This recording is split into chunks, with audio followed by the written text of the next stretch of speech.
it's a gorgeous day in Naas, and for the Organic Matters podcast this week, brought to you by the Irish Organic Association, I'm walking along with Graham Harris. You've got a big crowd here, Graham. I'd say there's 52 people. Weather's good for that, it brings people out. Yeah, you're very lucky. Yeah. I guess, could you just, give people a rundown of what you're up to on the farm? You converted to organic in 2019. Yeah, we decided to convert when the scheme opened in 2019. It was a great opportunity. I was in the right headspace for it as well, so it was something I was looking to do, so it was brilliant timing. So we moved into organics. So we were producing barley at the time and wheat, and we moved to producing oats and combi crops. We had 130 ewes lambing down in around the first week of March. Do you need to open this gate? Yes. I'll let you open the gate. 1 sec. Hopefully this will just lift in out of the way.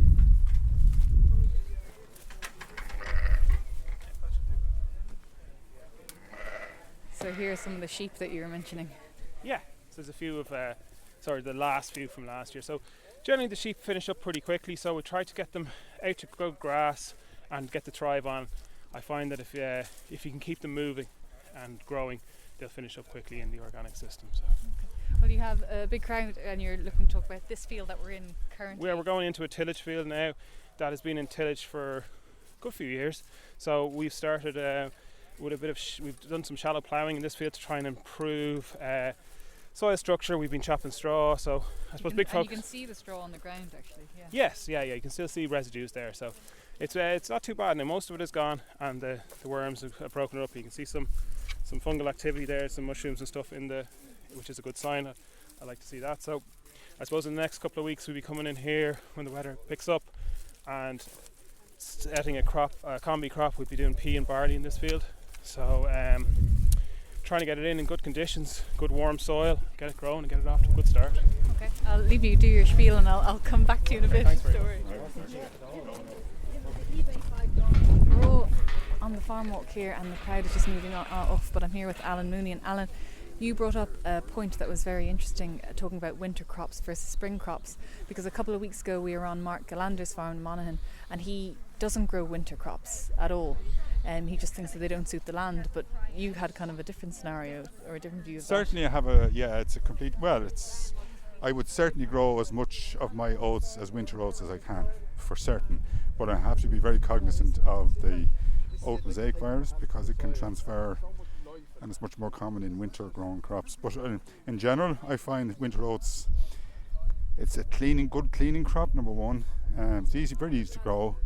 Harvest early, and you've great options then post-harvest for doing reseeding or grubbing and or catch crops. And do you think it might be a bit of a land type as well that's the difference, because you're not too far away? We're in Naas at the minute, you're not too far away from here. Yeah, I'm based near North Kildare. Traditionally winter cereals have always been much more traditional than spring stuff around here, for certain, And is it something as well, not just organic, but you're maybe interested in the biodynamic side of things as well? Yeah. My farm is biodynamic certified, and I'm just finding that it gives me more options, number one, for marketing some product, not much, but in general I find that the improvement in the soil is more than made up by the cost of doing it. So I'm very happy with that, And you've a background as well as a vet. I was talking to someone earlier. They pointed you out. I mean, has that kind of tied into maybe what you're doing? It has to a certain extent. I was always conscious of the fact that intensification of animal systems brought extra problems.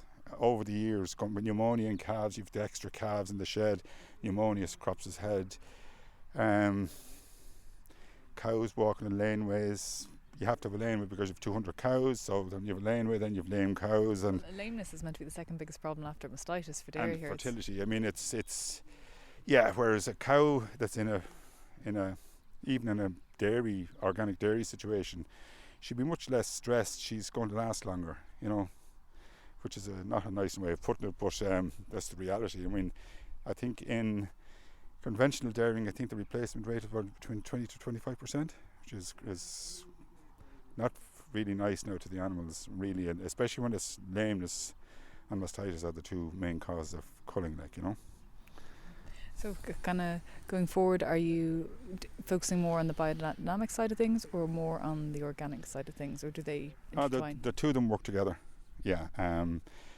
The way I would look at biodynamics, it's organic plus plus. It's just another layer of extra, and it puts resilience into the soil, which is a great job for me. Now, it depends. Biodynamics probably works better if you've a poor soil to start with. I was lucky mine are decent soils in the first place, but definitely has kept even my drainage is improved. I have a stone and cart up in the yard. It's redundant for the last 10-12 years because I just don't need it anymore. Someone listening might. Yeah, exactly. Yeah, exactly. It's not even my own. It's actually belonged to a neighbour of mine, but it's now moved. It's now moved around the place in more than anger than anything else because it's in the way. Thanks very much. We'll catch up with the rest. Yeah, thank you. No problem. So we're just heading back towards the farm now, and I've got a farming couple with me. Can you just introduce yourselves? Yeah, it's Eddie Kiernan. And Svante Kiernan. Lovely. And whereabouts are you from? Just between Sowards and Ashbourne, Rowlestown is the townland. And Svante, what are you growing on your farm? It's stockless tillage. Something that came up, people were very interested in weed control, because people have this idea that when you stop using sprays that you're going to have a huge weed burden if you convert to organic. So how have you found it?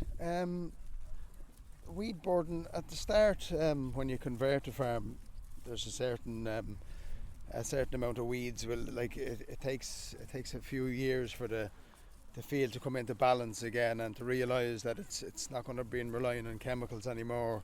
So once you have your balance of biodiversity coming back into the land and you're not using toxic chemicals, where once you might have had infestations of weeds such as docks or Sherlock, or it comes into balance, and nature seems to find a way of sorting it out. It's actually not a massive problem. Wild oats was something that I think you oats. hear a lot. Yeah. I mean, how have you found wild oats? Yeah, well, wild oats actually used to be more of a headache when I was conventional years ago. But the wild oats actually have they're not a problem at all anymore. They've just seemed to, obviously there's a certain percentage of wild oats with our oat crops, but it's not, they're not a problem. There's no infestation of them, which was one of my concerns when I did convert. How would we deal with wild oats? But they actually, as I say, it came into balance, and there is a certain percentage of wild oats, but not to worry about them. There's no infestation really. And Svante has come back because you have your kids here as Yeah. well. I mean, a huge thing about organics is, will it actually make a living for you? So Absolutely. how are you finding it? Absolutely make a living, yeah. I mean, you haven't got this massive bill for artificial fertilizers or sprays or aphicides, etc. You don't we save our own seed on the farm, so we don't have the massive bills to buy seed in as well. We clean our own seed and save it. Native Irish varieties of seed. Sowness is the oats we grow. We've been growing it for over 20 years. Started with 2 kgs and then just built it up, propagated it, and very hardy variety of oats. It yields for us every year. Once we get over a tonne to the acre every year, we're happy. So every field is different and every year is different yield wise. And what else are you growing besides oats? What's your rotation like? Beans as well. We'd grow field beans, and the beans obviously put the nitrogen back in the soil and leave the soil as a nice structure. We also grow undersow with clovers. We do spring cereal, so we have green manure. We go in with green manure in September after we combine the crops. So that obviously has facility crimson clovers and phacelias and different types. We experiment with all different types of green manures, wild radishes, wild turnip.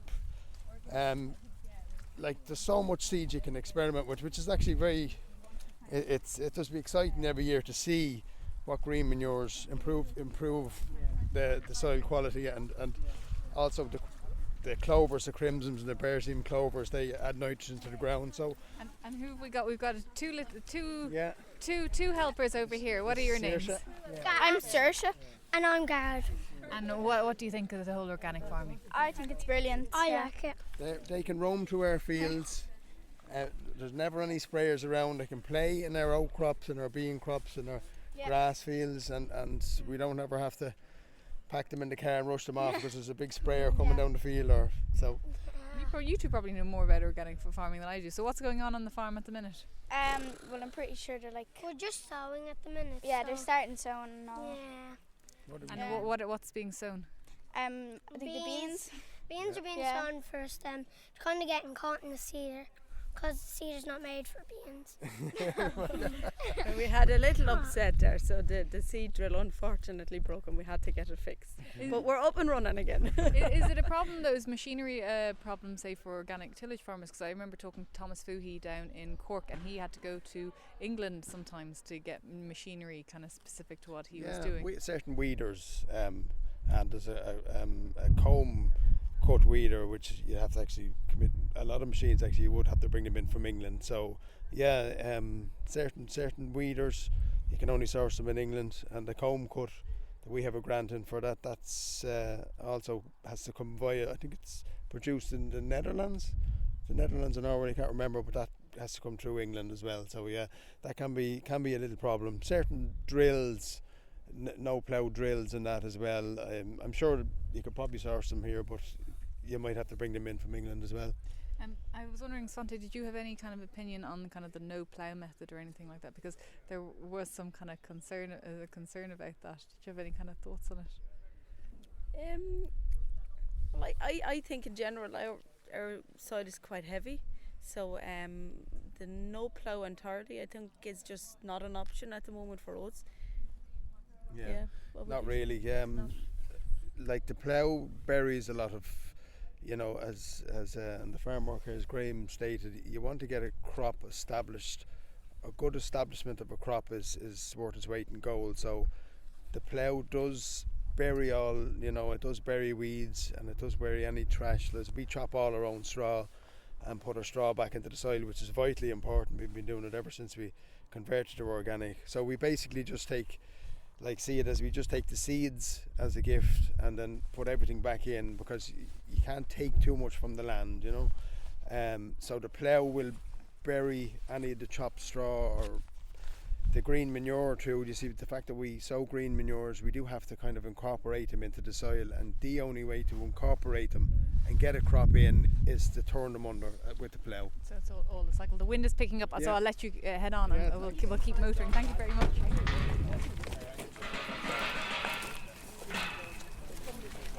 Graham, we've come back and there's lots of nice teas and coffees and very nice sandwiches as well. It's all very social, it's very great. Social. But I think actually a point about your walk that was really interesting was how interactive it was between people. And you made a point as well that you had an advisor and you used to kind of abide religiously around what they said, but when you were organic, you kind of had to go out yourself. The system was set up like that. Like, you would have to hit your marks, like, because you were spending so much money. If something wasn't quite right, you had to hit those yields to get your money back. So it was very you just had to follow the plan. I suppose there is a set plan to it, and certain timings and inputs that you have to match up with. Like when you're spreading the fertilizer, then you're going to get the weeds, so the things had to match up. So. But with the organics, I suppose to switch into organics, I think you'd find a lot of the meetings very positive, and people are keen to share information, and it can be quite social as well. Like, you go out to the field there, someone will have a question, and there's always someone with the answer, and someone prepared to talk. And when you can pull on that bit of experience, I think it's very important, because there's not the same kind of there's not the same readiness of information there, or as many people advise, and so I think when you can pull on information directly from other farmers is very important. I was going to say, is that because there is a bit of a dearth of information there in terms of the research that has been done? Even the advisors, it's hard to get a good organic advisor in Ireland. I suppose there is a certain amount of risk to it, because some of it will work and some of it won't work. You have to try it and you have to take personal responsibility for it. With the conventional ag, it's a bit more do this and this will work.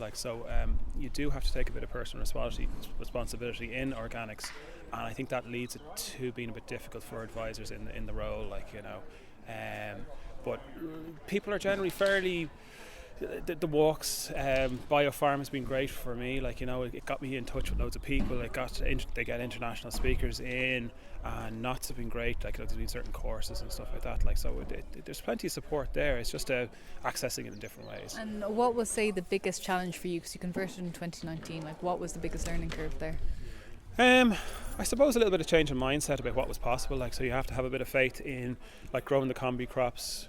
You know, growing 2 crops in the one field and harvesting them with the combine. I didn't know whether it would work, and some people thought it wouldn't work. But you know, organic farmers have been doing it for a long time, so you had a bit of faith there, and you just went with it. Other than that, I don't know. It's all been very positive. Like, it does fit very well with me. It's something I wanted to do anyway, and it was a good fit for me. So. I think if you have your mind in the right space for organics, it will work. So something that was interesting as well is that, you know, you had in your head before you converted to organic that you had to spray a certain field at a certain point in time. Yes. And then when you let it go, you actually realised it was fine. Well, I think part of the problem was I was creating some of the problems. So, like, one thing was creating another problem. So the fertilizer spreader was driving weeds, and then there was loose nutrients around, and then you will get weeds, and then you're out with the sprayer. And so it all kind of, like, even the fertilizer spreader, it's softening growth, like, you know, there's soft growth there, and it's susceptible to disease. So you're driving yield, but you're creating problems. So is it all about, you seem to be very focused? We went out to the field and you dug a hole and you were smelling the earth, and you were like, you know, it has to smell like it's functioning. Like, are you getting more into the soil structure? Is that an important element Definitely. for you? Soil structure is incredibly important in soil health, because you won't grow a good, healthy organic crop without your soil being in the right place. So trying to treat it right, get the worm numbers up, get incorporating straw and straw chopping, stuff like that, it all helps to get the soil functioning this one in the right place. And I suppose getting soil function up as well, like microbes and biology working, that will access inaccessible nutrients and minerals for you. Like, so if someone's listening at home and they want maybe like a quick guide of their soil health, what would you kind of recommend that they do?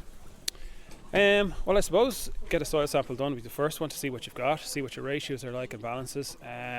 The other thing is get a spade, start digging, go to your hedge, dig in your hedge, and you'll see what it's like without you mucking with it. So whatever's in the field is what you've created, whatever's in the hedge is what nature's created, and you're trying to bring it back more towards what nature had, I suppose. So get out there, read some books, go on some farm walks and talk to some farmers as well, and you'll figure it out, I'd say. To get kind of maybe a little bit technical, there are sheep here as well. You said you're leaning more towards kind of the Belclare breed, that kind of thing. Lamb prices were very good last year. Were you able to ride that wave? Definitely, yeah. It was great timing. It was the first year I was full symbol, and when I approached the organic factory about the lamb, their market had gone up a huge amount. I think they did 300% increase in production or throughput, and that meant that I was able to get it in the way. So it was just good time and good luck, and it's just the way the markets have gone. So hopefully it'll hold high, and more people will be able to get their produce away, or get full or symbol organic. And what's interesting as well is there's some grain over here in the corner, and I guess a lot of people are interested in that now, because we're all being told to grow our own grain, whether that works or not. But like, in terms of what do you feed your sheep? My sheep are fed oats, so I think oats is the best feed for them. It's got energy, it's got a bit of fibre, it's got oils in it to help them lamb down. Like, so it's got everything I want in it, and they produce plenty of milk off it. So. It's able to be fed whole, so I don't have to do anything with it either. So it's all. And do you roll it yourself? Do you store it yourself? How do you manage that? We have a dryer here, so if it needs to be dried, it will be dried. But I generally try and cut it at the right moisture. But then, you know, it depends on the year. So like the pea barley over there, that came straight off the combine and was able to be stored. It was stable. Previous year, I dried it. And do you feed that straight, or how do you work with that? The pea barley is sold, and then someone cracks it with a crimper. And so who does it go to?